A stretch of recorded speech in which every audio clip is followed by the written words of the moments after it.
สบายดีพี่น้องทักทายสบายดีเด้อมื้อนี้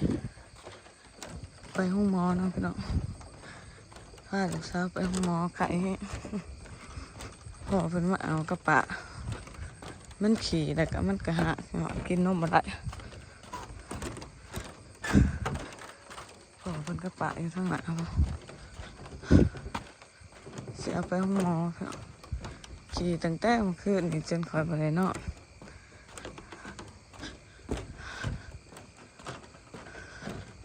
เมื่อยเด้กลางเว้นเพิ่นปกติเพิ่นนอน2เทื่อละ 2-3 ชั่วโมงก็บ่ได้นอนมันถอกท้องน่าจะถอกท้องเนาะมีอยู่ทางหน้า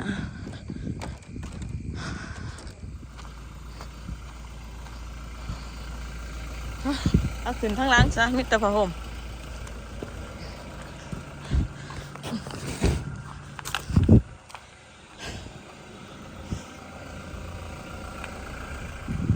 มันจืดคนอยู่บ่ได้เป็นอะไรใครเนี่ยมันขี่ขายหานอนบ่เจอแล้วป่ะ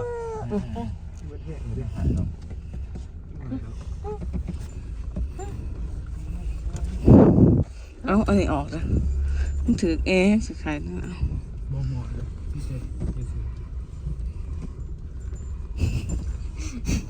เจเจอกันอีกแล้วจะสั่งเลย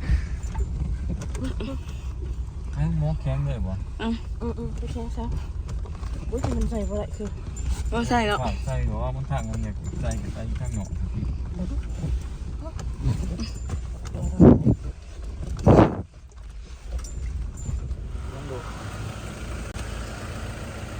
วัดห้องหมอเลย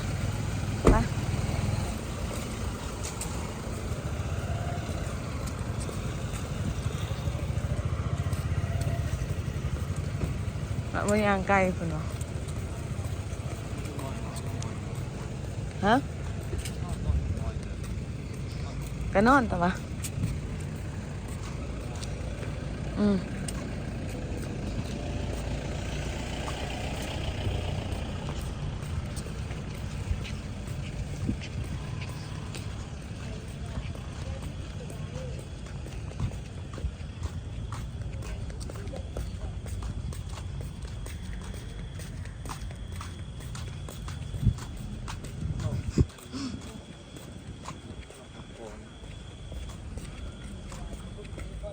วัดห้องหมอเนี่ยบ่อยากมาก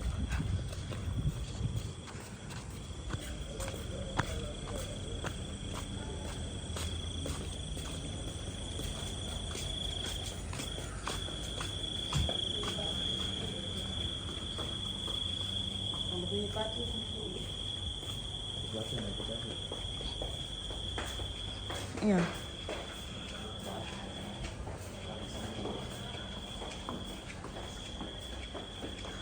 ลืมเอาไว้เกิดมันอยู่โดด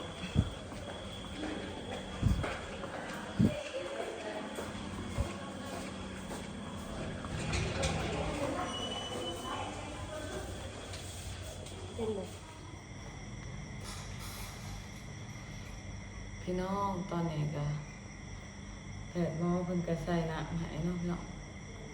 ก็ได้นอนสึกได้นอนประมาณจะคืนละประมาณ2 คืนพุ่นน่ะพี่น้อง3 เพิ่นเช้าเนาะบ่ปีว่าสิไปนอนห้องพิเศษก็เต็มพี่น้องก็เลยมานอนห้องรวม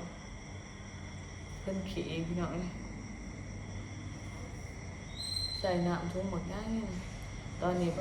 อเพิ่นก็เมื่อเอาของพี่น้องบ่ปีเตรียมตั้งแต่อันนั้นผ้าห่มแล้วก็ขวดนมลูกแล้วก็ผ้าห่ม2 พื้นก็อันนี้ฮ้อนพี่น้องแทงคางเตะต้นลูกพอมาเอากระตุกพี่น้องเพราะว่ามันหอมถ้าจะนอนห้องนี้เฮาก็บ่ได้เสียเงินเนาะพี่น้องถ้านอนห้องพิเศษก็คือ150,000ก็ประมาณคืนจะหน่อยประมาณ200 กว่าบาทขี่เลยพี่น้องใส่สูงขายาวมากมันขาด ก็ได้ตัดส่งดึงส่งออกพี่น้องแกส่งสิไปซื้อแผ่นพื้นอันนั้นเลยป้าบ่ปีหันอยู่เนาะอยู่กับบ่ปีเพิ่นไปซื้อแผ่นพื้นให้บ่ปีให้ลูกให้ด้านป้าอยู่กับบ่ปีแล้วก็ลูกหันสิเมื่อก็พอไม่มีแล้วก็พอไม่มีหันสิมาเนาะมาลูกหันสิบ่ได้มาเพราะว่าเพิ่นสิอยู่นำลูกเนาะเพราะว่าเพิ่นมีลูกน้อยพี่น้องมีแต่พอไม่มีสิมาแล้วก็แท่งบ่เห็นเส้นเลือดเนาะพี่น้องถ้าเนี่ยแต่แท่งข้างหนึ่งก็เห็นก็ได้เลยเนาะโอ้แบบว่าเพิ่นหาเส้นเลือดบ่เห็นนะพี่น้องมาเห็นอยู่ตีนก็เลยใส่ตีน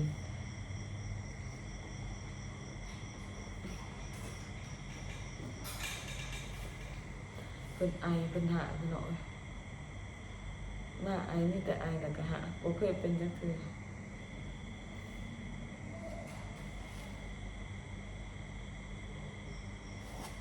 เขาบ่ทันกินน้องอันก็บ่คิดว่าสิได้มาสำหรับพี่น้องเห็นเพิ่นหาได้ก็ได้มา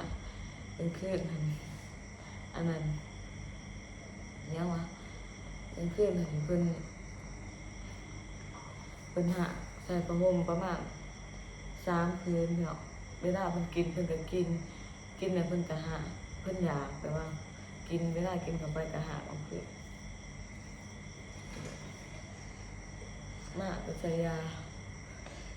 บ่มีคิดแล้วว่ามาต้องแดนน้ำนะพี่น้องมาโรคบีใส่น้ำหรือว่าแดนน้ำนะตอนนี้ถามป่าเพิ่นมาเขากับบ่ทันกินเดี๋ยวนี้3 คนพี่น้องในห้องมี3 คน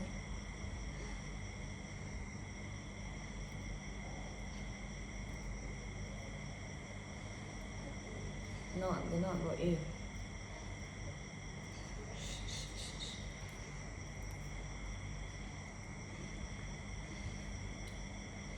ก็บอกว่าสิได้กลับเพื่อนเมื่อใดบ่คิดว่าสิได้นอนซ้ำพี่น้อง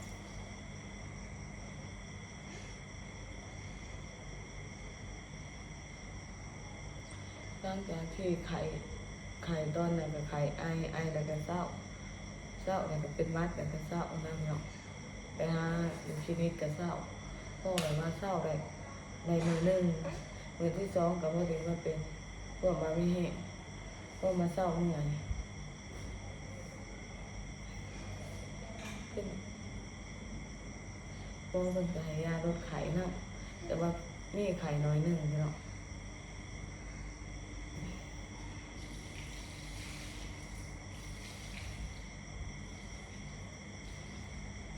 ตอนนี้เป็นเวลา10 โมง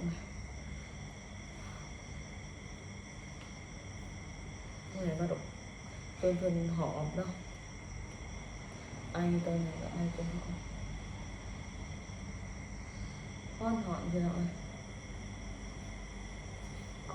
เลยได้แบบแกล้งขึ้นได้แบบหมอเพิ่นว่าจะหามรุดเด้อมันสิแทงหาหยัง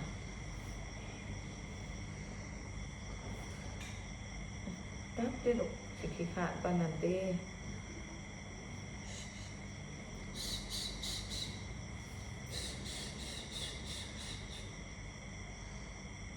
แม่ใหญ่เพิ่นก็โทรมาเหมือนกัน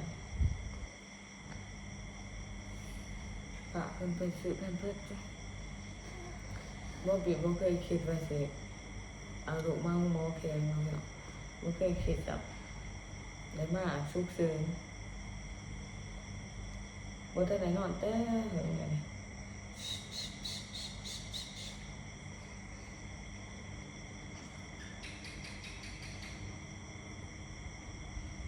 ปกติเพิ่นก็10 โลพี่น้อง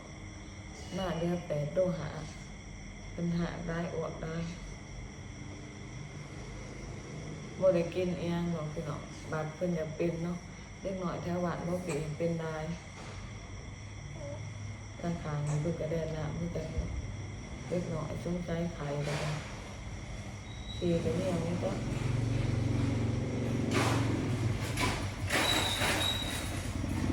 สิได้มาจะคงปลอดลูกใหญ่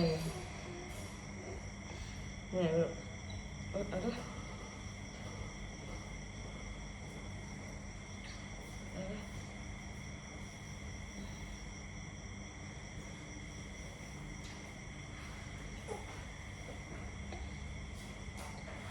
คือเนี่ยแต่บ่มีอยู่มันมีอยู่มีนอนบ่ได้เลย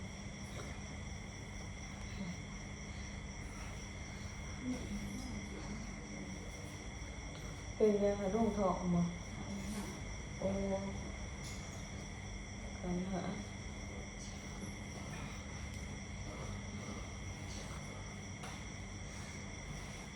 เยอะ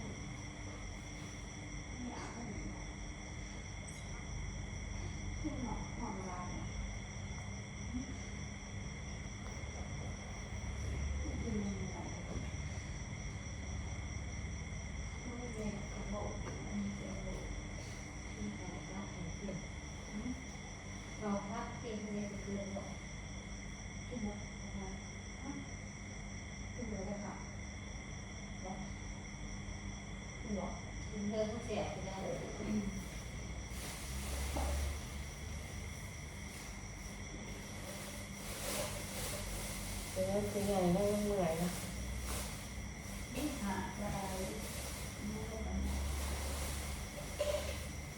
ดูไปขึ้นหนาขึ้นขี่มา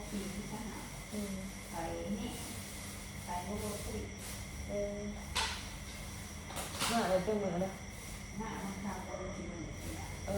ผมก็ว่าจะเอามาบนเป็นเหมือนแต่เป็นเลิกมันจะไม่เอามาเป็นอะไรเป็นตัวตั้งเลย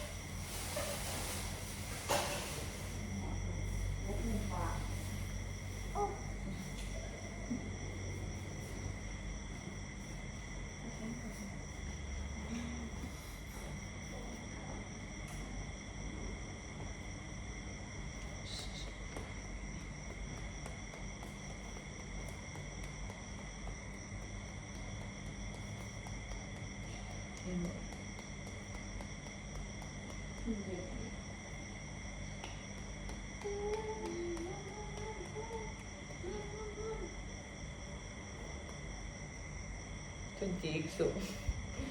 สูงกัน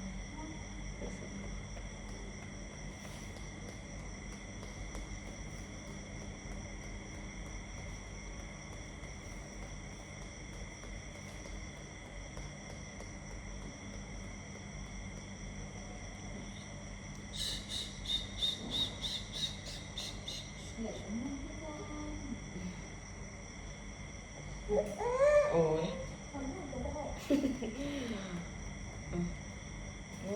รอเนี่ยมาแล้วก็ได้นะเปิดเลย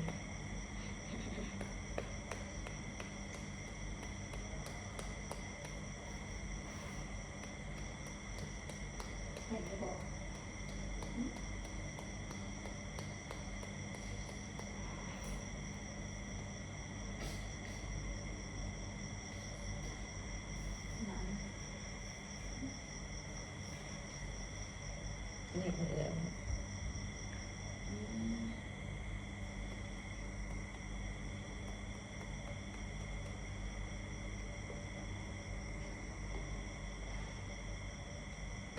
ดูเว้ยอ่ะเอามาไปเล็กน้อย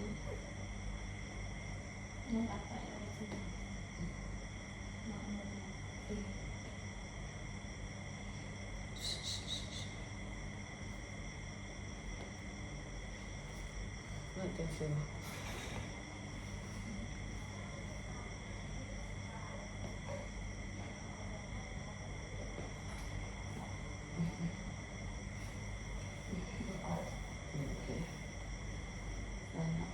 นอนได้ดูเว้ยแกเด่นลูกแกเด่นโอ้ยตายมึงเนี่ยจะเอานี้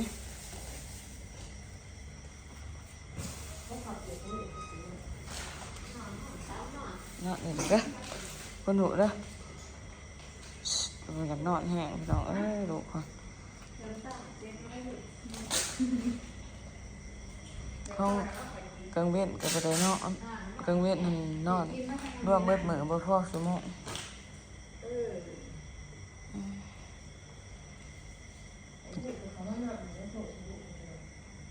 เขามาเห็นบักชุกด้วยจ้ะกินข้าวก็กินกับบักซีดเนื้อพี่น้องบ่มีมันเดือกนะข้าว ไปซะไปซื้อแพนเพิร์สกับไปเท่าไรหาแพนเพิร์ส55ให้พอมันเอาซื้อออกมาก็ซื้อบ่เป็นเนาะ8 อันพอซื้อ2ก็บ่ซื้อเต่านมก็บ่ทันละไปซื้อเองก็บ่จ้างทางไปดอกบ่พอห่มกันพี่น้องก็เสือดูนี่ทุกอย่างแล้วก็เอาทิมด้วยของเฮาก็มีแต่ซองนี่แล้วก็มามึงทำขั้นข่อยมากก็สิพร้อมกันกับเราเนี่ยเนาะแล้วว่ามึง6 โมงบ่มีแต่ลูกศิษย์กินกับข้าวบ่ได้เด้ เมื่อยแห้งเลยนี่คันบ่เมื่อยบ่ได้แนวนี่เด้ออดเอาเด้อลูกเด้อจักหน่อยเฮาก็เมื่อบ้านเฮาเด้อเกือบบ่มาอันนี้เกือบบ่บีเมื่อยคนเดียวนี่1คือตอนนั้นก็ไข้ก็มื้อความบ่มีให้นี่แต่ตู้ตั้งวางได้นอนถ้าพ่อเพิ่นมากับดุจะใส่ผัวจะมาบ่ปื้อจักใส่มาเนี่ยผู้โอ้แม่นหั่นแหละกินข้าวกับพี่น้องนี่เป็นจังไดเดือดเขาเอิ้นเดือดอิหยังนี่เดือดกะพี่น้องเตยตุนลูกก่อนถ้าลูกถ้าหมอมาหมอก็นานมาอีดิไปซื้อของเพิ่นได้ให้พ่อเพิ่นอุ้มก็เดือดกะซะเพิ่นก็ดีขึ้นดีกว่าตอนบ่มาห้องหมอเพิ่นขี่ประมาณจักเทื่อวะหาเทื่อเนาะซึ่งตอนมันแจ้งแต่ว่าตอนบ่ทันมาห้องหมอมันกลัวหาเทื่อข้าวก็บ่ทันกินแต่บ้านนี่แม่มีแม่มาขอมี ไปเอาผ้าห่มขึ้นนี่ก็จะว่าเป็นผ้าห่มมันขึ้นนี่บ่ได้ตุ่มนะก็เพิ่นหนาวซื่นนะพี่น้องมาแล้วเนาะตอนนี้ไม่มีกันจักดีขึ้นบ่ดีขึ้นแต่ว่าถ่ายหน่อยลงขี่หน่อยลงเนาะพี่น้องอันนั้นเฮาสิได้นอนห้องหมออีกคืนนึงแม่ใหญ่เพิ่นโทรมาว่าให้นอนจนเช้าเนาะพี่น้องนอนในห้องหมอจนเช้าจังเมื่อวานปกติตอนเพิ่นไข้ทำเอ็ดให้เพิ่นขี่หันประมาณมื้อนึงเป็น20เอาเพิ่นแต่ว่ามาใส่น้ำกันขี่น้อยลงขี่หาเทื่อตัวมื้อนึงแต่ก็นอนได้รุนขึ้นเนาะได้ต้นลูกเมื่อยแห้งเลยพี่น้องเอ้ยบ่ห้อยเขาจะแผลเพิ่นจอหาเบิ่งอาการต่อไปเด้อพี่น้องมันจะเป็นจังไงคนไข้ก็ได้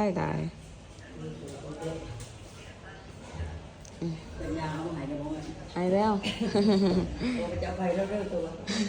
เอามาทำอะไรมืดขาดใช้จ่ายก็ได้ตื่นเนาะพี่น้อง